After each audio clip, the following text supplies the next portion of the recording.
Okay, this is the story of Beauty and the Beast.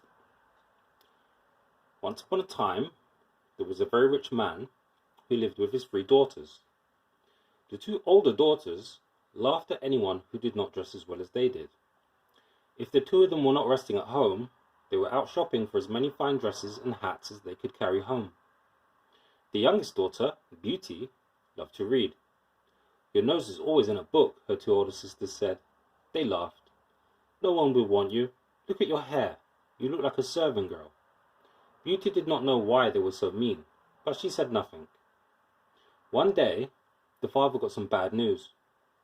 He had spent all of his money on a ship that he sent out to sea for trade. Now he learned the ship was gone. Everything on it was lost. All at once, the rich father became as poor could be. The family could no longer stay in their big house. The fine house, its fine tables and chairs, and all of their fine things had to be sold. All the father had left was a little hut deep in the woods. So that is where he and his three daughters had to move. Living in the hut in the woods was hard work. Each day a fire had to be started, meals cooked, the place cleaned up, the garden tended, and things needed fixing when they broke. Now that the family was poor, you might think the two older sisters would help out. Think again. "She looks like such a mess," they said, turning up their noses at Beauty.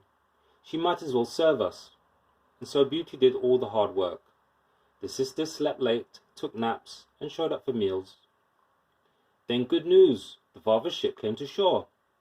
"My daughters," said the happy father, "I'm going to town. Tell me what fine gift I can bring back for you." "Bring me the best dress from the best shop in town," said the older sister. "I want one just like it," said the middle sister. "And you, Beauty?" he said. "All I want, father," she said, "is a rose." "Can you believe her?" said the elder sister. "What a fool," said the middle sister, and they both laughed. "Girls," said the father, "if that is what Beauty wants, that is what I will bring for her." The father was on his way home when he thought, "Oh my, I forgot all about the rose for Beauty." All at once, the sky turned black. "Dear me, a storm is coming." A moment later, heavy dark rain fell down hard from the sky. Soaking wet, the father saw a blink of light far away. He went closer to the light. Maybe it was a place he could stay for the night. When he got up close, he saw that it was a large palace with candles in all its windows. Very odd, but the front door was open. So the father stepped inside. "Hello," he said. No answer. There before him was a great feast on a long table. "Hello," he said again. Still no answer. He dared not touch any food on the table. The father sat down in front of the fire to warm himself. He waited, but no one came. "I suppose it would be all right if I stayed the night," said the father. "And maybe just one bite." He took a quick bite from the feast, then he found a bedroom and fell fast asleep. The next morning, the table was laid again, but this time with breakfast. Again, most odd. No one was there. "I suppose I should leave now," said the father. On the way out, he passed a rose garden. "Ah, I was to bring a Beauty a rose," he remembered. "I will take just one." And he picked a rose for Beauty. Just then a loud stomp came up from behind. Roared a voice, "You took my rose!" The father spun around. There before him was an awful huge monster. I'm sorry," he said. "I didn't know." "How could you not know?" roared the beast. "You will pay for this. You will die." The father fell on his knees. "Please," he begged, "do not kill me. I only picked the rose for one of my daughters." "You have daughters," said the beast. "Well, if one of them will come stay here in your place, I will let you go free. She must stay here forever.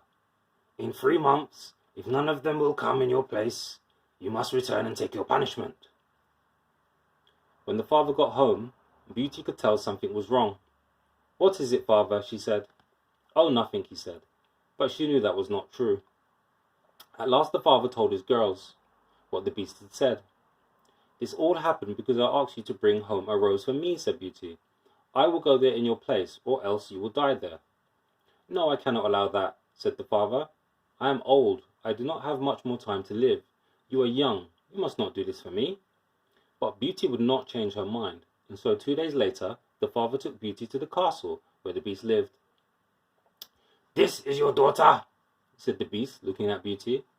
"Yes, I am," she said. "I will stay here for my father, and that means he is to go free. That is what you said." "Yes," said the Beast. At the Beast's palace, the days were long.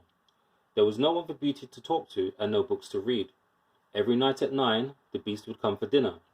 She would say nothing. After all, it's not easy to be a prisoner, even if you are at a palace.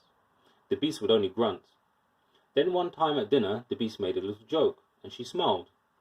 Another time he said something clever, and she looked him in the eye. After that, he would ask her about her day, and she would tell him. One day, Beauty came to a part of the palace she had not seen before. Over a door was a sign, Beauty's room. The door was open. Inside the room were shelves of books from floor to ceiling. There was a piano and a cabinet of fine dresses just her size. Now there was much to talk about at dinner. The Beast was glad that Beauty found the room, and liked her surprise. One night at the end of dinner, Beast said, "Beauty, I love you. Will you marry me?" Beauty did not know what to say. "Beast, I've come to like it better here," she said. "Talking to you can be the best part of the day, but please understand, I don't want to marry you." Many times the Beast asked her the same question, and each time Beauty shook her head and said the same thing. One night the Beast said, "Beauty, if you will not marry me, what can I do to make you happy?" "If you must know," she said, "it would be to see my father. I miss him so much." The next night, the Beast gave Beauty 2 magical gifts, a mirror and a ring. "If you want to see your father," he said, "just ask the magic mirror to take you to him. When you're ready to come back, turn the ring on your finger 3 times. Ask the mirror to bring you back here. But please do not be gone for more than 1 week, for I will die of grief." Beauty was glad to agree. When she got back to her room, she looked in the magic mirror. She asked the mirror to take her to him, and there he was in bed right before her. Yet he looked so sick, it was as if he may die. Such joy her father felt when he looked up and saw Beauty, for much of what made him sick was knowing that Beauty was stuck in the palace, all because of him. Beauty stayed by her father's bed for many hours. She told him that things were not quite as bad at the Beast's palace. She had all the books she could want to read, she had music to play and many fine dresses to wear. "The Beast is not really so bad," she said. "When you get to know him, he can be good to talk to." Beauty looked around. "Where are my sisters?" "Married," said her father. "Did they marry good men?" she said. "They had money," said the father, "but I do not know if your sisters are happy." For the eldest sister had married a handsome man who thought of no one but himself, and the middle sister had married a man who was very clever, but he used his sharp wit to hurt everyone around him, and most of all his wife. When the sisters came to the house and saw Beauty dressed so well and talking about how kind and good the Beast was to her, they burned with anger. Beauty told them she must stay no more than 1 week, and the 2 sisters came up with a plan. The sisters petted Beauty and said such nice things to her they had never said before. When she told them she must go soon, they cried. They said she must not leave. There was still so much left they wanted to do with her, and what did it matter anyway, just a few more days. So Beauty stayed. One night she had a dream about the Beast. In her dream the Beast lay sick and dying. When Beauty woke up, she asked the magic mirror to show her the Beast. And there he was in the mirror, lying in the rose garden, looking so sick he would die. At once she turned the magic ring 3 times. "Take me back to the Beast," she said. In a moment she was sitting next to the poor sick Beast, who could only gasp for air. "You came back," said the Beast in a thick voice. "I'm sorry that I'm late," said Beauty. "I could not bear it that you may not come back to me, and now I fear it is too late." His eyes closed. "No!" cried Beauty. "Do not leave me." Just then she knew in her heart what was true. "I love you," she cried out. "Please come back. Come back and I will be your wife. I will." Tears rolled down her cheeks. Just then the Beast opened his eyes. "Beauty," he said, "you did it." In a flash the Beast was changed to a handsome prince. Beauty did not know what to think. "Ah, Beauty," he said, and the Beast told her his story. Years ago, when he was a prince, an evil fairy had put a spell on him. He must stay a beast forever until a maiden grew to love him, when he still looked like a beast. Now she had been the one to break the spell, and so Beauty and her prince, formerly the Beast, were married, and they lived happily ever after. The end.